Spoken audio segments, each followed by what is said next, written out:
To start well the panel and to make everyone at ease, today is a birthday. So Isabel is her birthday today, so please applause. That's a great way to start. So happy birthday once again. Thank you very much. So we're the next generation of procurement leaders, and we're quite diverse. So the first question is going to be, where are you from? And tell us about your toughest personal negotiation to date. Lou. Okay, I'll start. Hi, everyone. I'm Lu, and I am from China. I've been in procurement for 4 years, always been with Reckitt. The toughest personal negotiation I had, I have to say, is with my dog. I just, 2 months ago, I got a Chihuahua puppy. And for some reason, he has been really stubborn when he was walking outside. So I think he's a bit scared. So I try to use all the methods. I try to convince him. I try to use positive reinforcement. I try to give him a treat for him to move a few steps forward, but nothing works. So I was using all the steps, and he is using manipulation with his puppy eyes. So of course, this is the toughest negotiation I had. Thank you, Lou. Mike, what about you? Hello, my name is Mike. I'm from Russia, Dutch by heart. The toughest negotiations for me always is when you plan a trip of your friends somewhere to Asia, and you always have to align on type of accommodation you are choosing. We stopped talking for 2 days with my best friend when choosing an Airbnb. Yeah, like these situations, they teach you how to find consensus and like common grounds with each other. Awesome. I hope you're using Booking.com to plan your holidays. On start. Isabel. Yeah, so I'm from Belgium, so I'm near to Amsterdam. I think my toughest negotiations were with my parents when I was a teenager, definitely. I think a lot of people can relate. I really had strict parents, so I really had to negotiate about curfew or other things. So it took some time sometimes, but I got them convinced every time. So I think I used the right skills, maybe.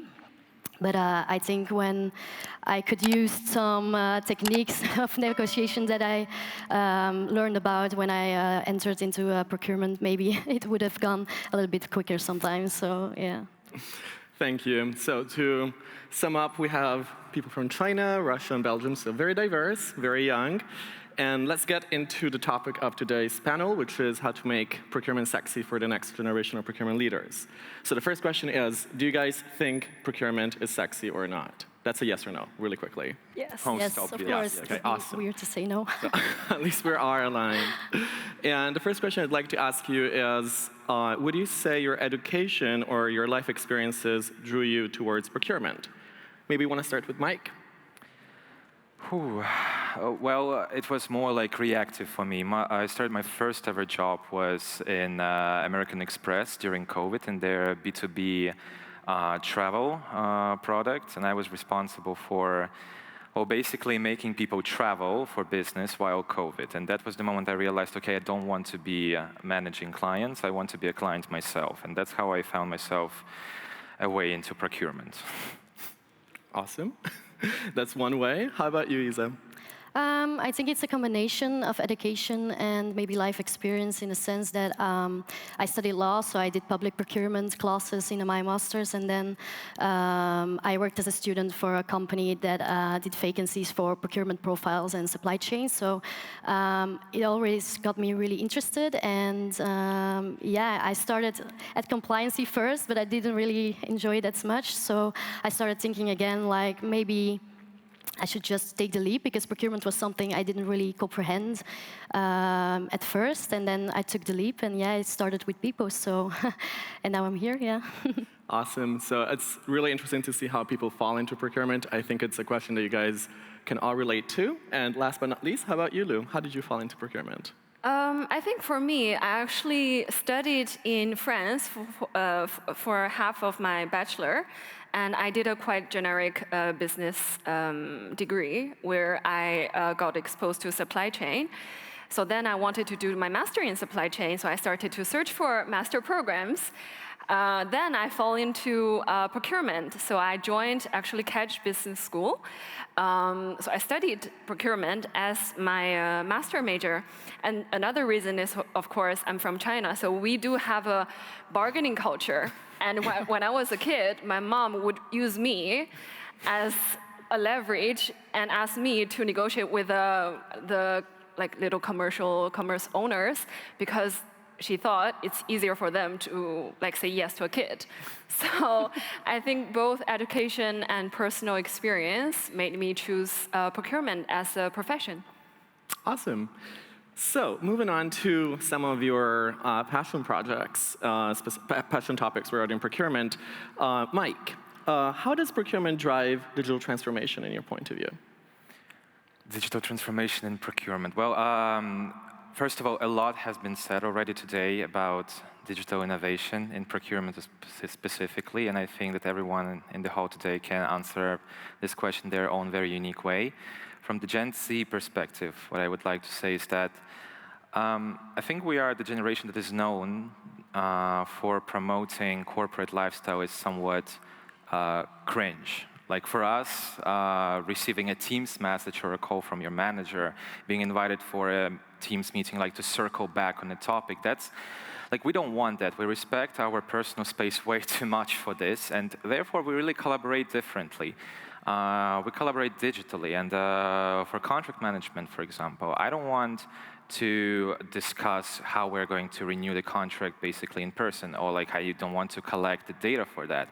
I want a tool for contract management where I can start the initiative, where I can have all the data exchanged, where I can have all the conversation happening within the tool, because I just want to be able to see the data in real life. Also, for tenders, for example, for me, what is the most important is that, for example, when I'm hiring a SaaS application, I really need the live real-time data dashboard, so I can trace everything and like without the need to go to my colleagues and discuss it over and over again, check the data. No, I want it in real life. Quicker, efficient. Yeah, so, and I think a lot of suppliers in this hall today, they offer this possibility, and which is also very interesting for all the experienced procurement leaders today. Awesome. Indeed, a lot of insights for everyone across the industry. Isa, why is there a need, in your opinion, to elevate the role of procurement? So I think a lot of people here already talked about it, but I think really the mindset around procurement sometimes is still really only bringing cost value. So you only for the cost and the spendings of the company. But definitely, I see with internal customers, for example, that they sometimes really don't understand what procurement does and what values it can bring. So I really think it's important that we really inform our internal customers about what is actually, or what can actually be done with procurement, and really try to, of course, involve them in the process, because they're a part of our procurement process. And yeah, I think we really have to show them the values that we can bring, like the innovation part, the part about sustainability that is very important nowadays. So we really have to show them how we can create that value. And if we can really show them in real time and in real life how that works, I think the mindset will change a lot more. So yeah, I think that's something that will elevate procurement in a great way, yeah. Awesome. I think it's really tough to top all of what you guys said. Lou, what's your take on young talent within procurement? Yeah, so as I said, I come from Catch Business School, and I'm not sure how many of you are familiar with this school, but we do have this end-of-school internship, traineeship requirements that you need to do in order to graduate. So that's how I got into Reckitt, and I know that all of my classmates, they all went into different companies, etc. I entered Reckitt 4 years ago, and back then I was, I didn't know anything about how procurement works in corporate, how corporate works in reality. I was also coming from another culture, right? So there was the culture shock. I was not confident. I was insecure. However, through this experience, through these 4 years, I learned how to, be more confident about myself, be more aware about what I want. And I also had the pleasure during these 4 years in Reckitt to coach some of the other trainees that came in later. And I could also notice the growth in them. I think everyone has their own journey, right? So I think it's really a pleasure for me to witness that for them. And also at DPW this time, I saw also university students are joining. So I think it's really a nice opportunity for them to learn about procurement. Awesome. I think we're all getting very convinced that procurement is very sexy. So we'll ask at the end of the panel as well how you guys feel about it. Great. Going into more something that you wouldn't stand or that you struggle to put up with, which is one buzzword you cannot stand. And if you were to have a superpower, what would you want to have to make it less painful? And we start with Isa. So it's not really a buzzword maybe, but when I started at bpost and it was my first experience with procurement, the word delegation of authority was thrown at my head a lot of times. And I also did some classes where this topic really was talked about a lot. And I think this is something that really, it's not personally for my company, but I think it's something that could really be optimized sometimes because it can delay the process because you have to explain we have approval flow, assigning flow, and some internal customers, for example, will think okay, why is it taking so long? But that's the process. So it can be overcomplicated and it can really delay some processes that could go a lot faster if it's optimized. So I think, that will be my answer, Clear. Lou, what's the one thing you cannot stand? That everything is urgent. I think I think it must have been the pain of all of you. Sometimes stakeholders just comes to us saying something that this thing needs to be done yesterday. So I think this is something that I think most of you can relate. If I have the superpower, I would encourage everyone to plan ahead. AI will help with that, hopefully. I hope so. Mike?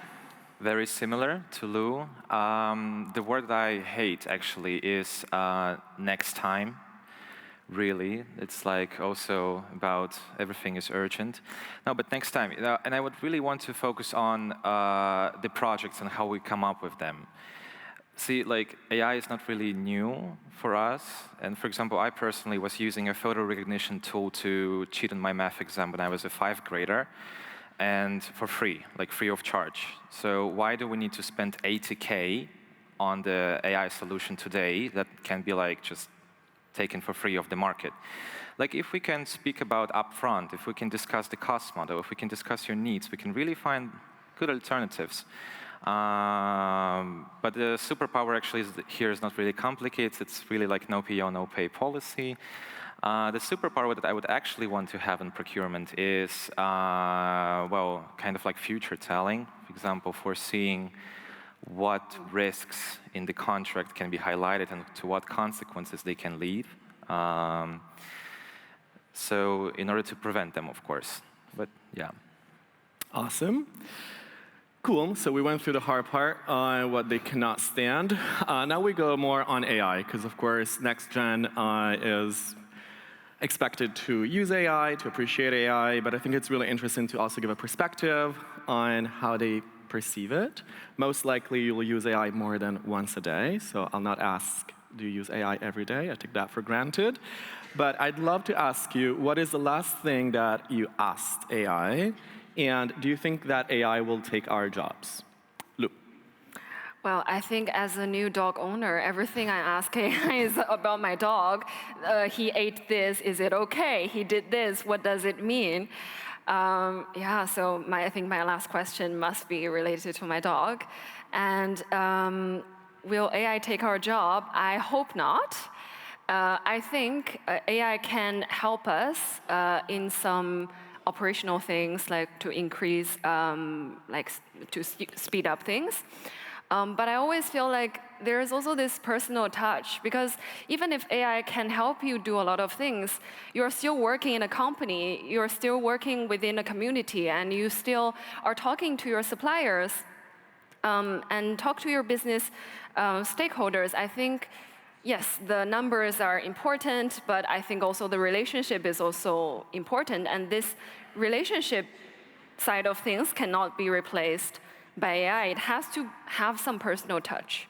So I would say partially yes, but I don't hope that it can take all of our job, and I don't think it should be. Awesome. Mike? Last thing from AI, I asked Copilot to get me the policy from SharePoint that was created somewhere like 5 years ago. It did a great job, recommend to everyone.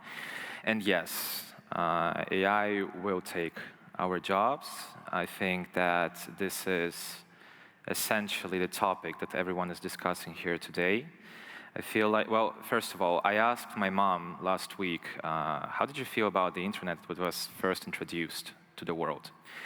She said, oh, I was so happy because it was like super good for me. I'm from Uzbekistan. Like I can work for foreign companies. I can deliver my skills. I can be recognized. So I can sell my services to them, right?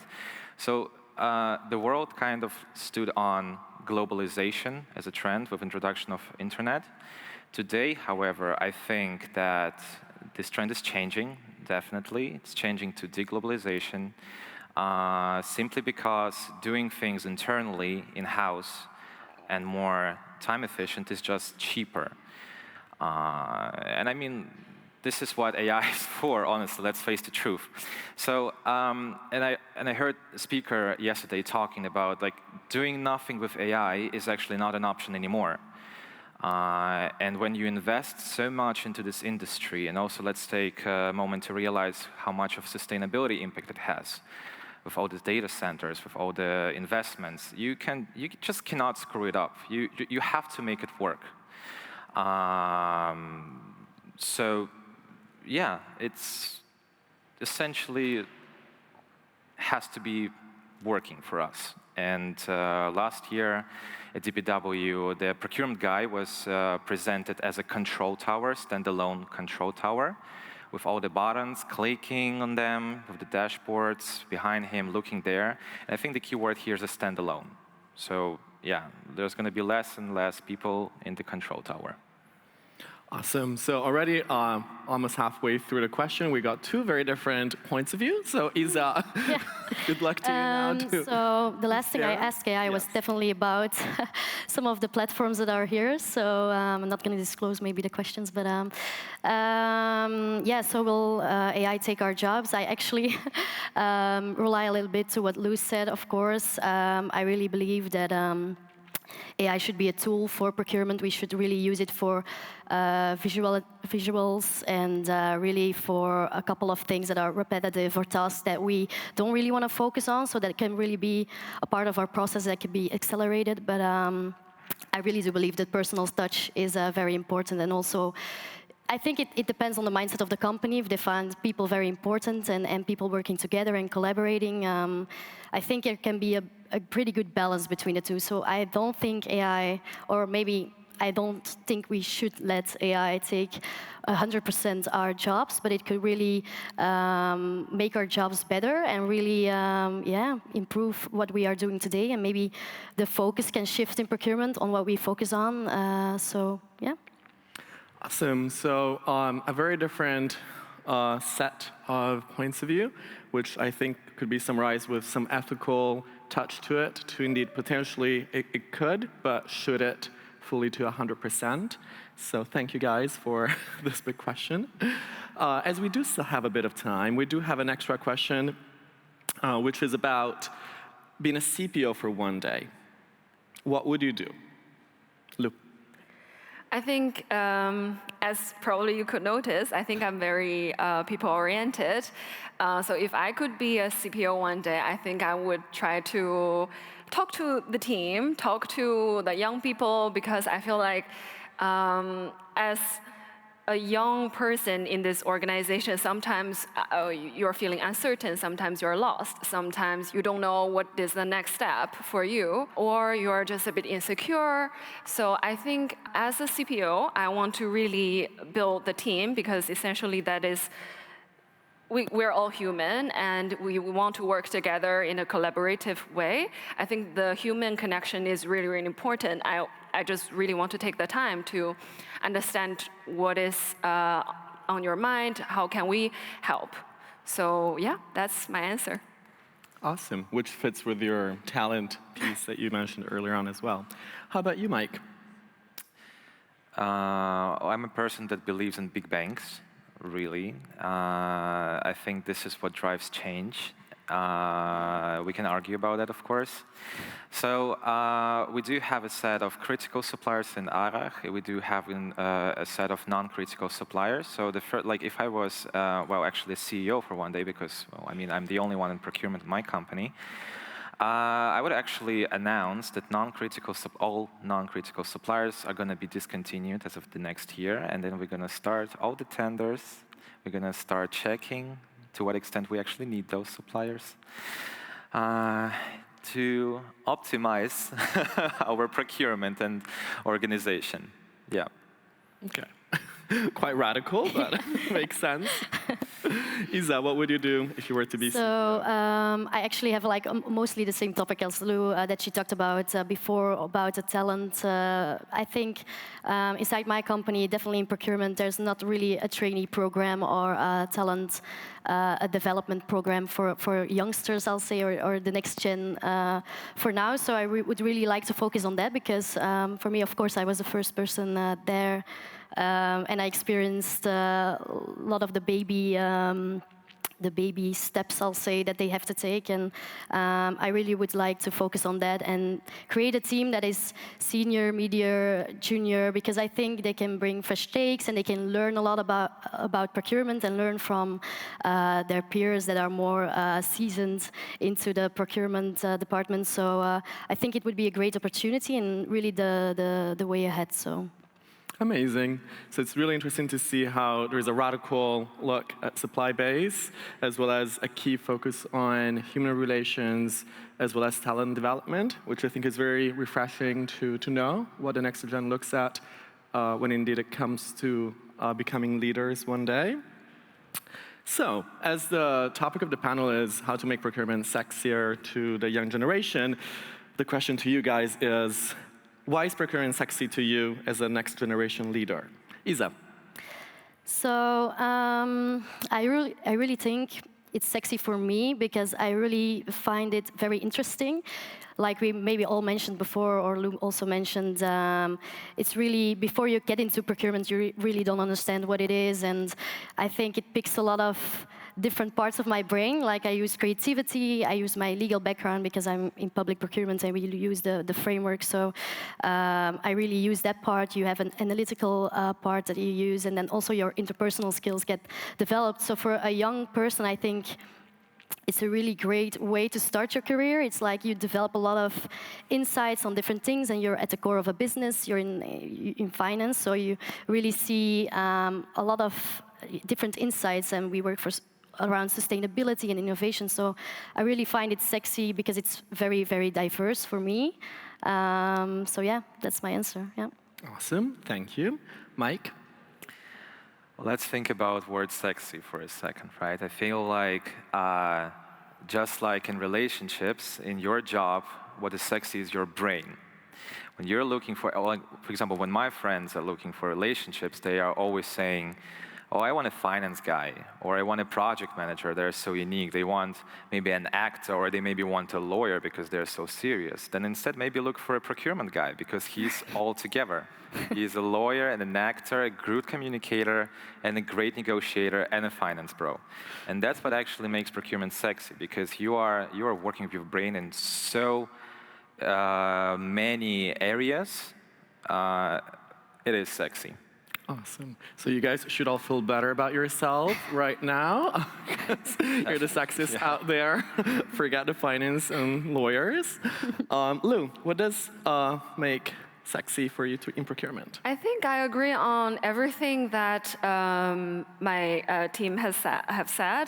I think you're working in procurement, but you have an expertise on law, and you do your internal negotiation, you do external negotiation, you analyze the pricing, you're also kind of a project manager. So you are the full package.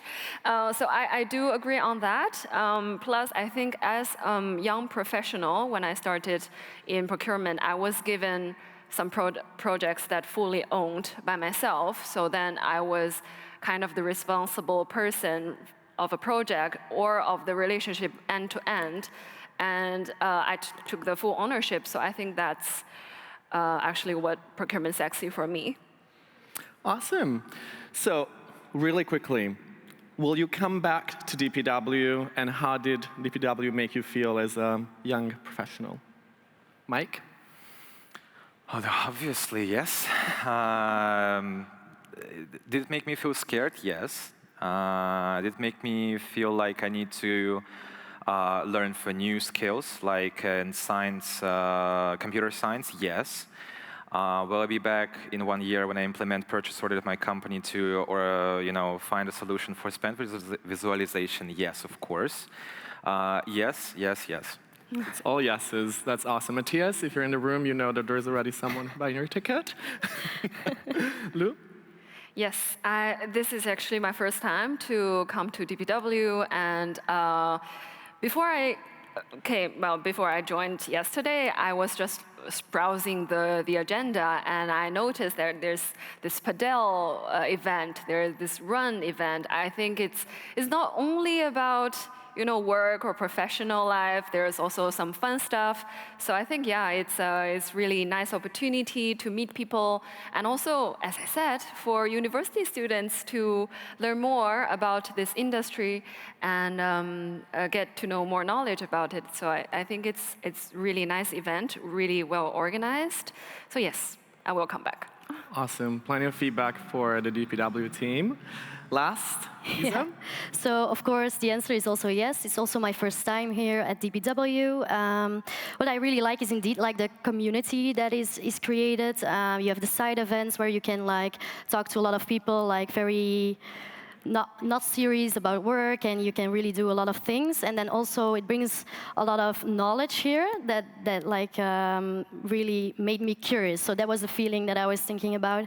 There's a lot of curiosity about what is on the market right now on tech and AI, and really, I think that is the feeling that I have, and I would really would love to join next year. So yeah.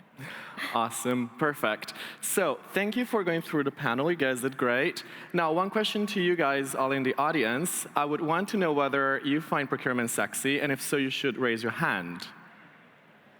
Okay, there's a few. Okay, awesome. Now we raise the other hand, and we applaud for the panel.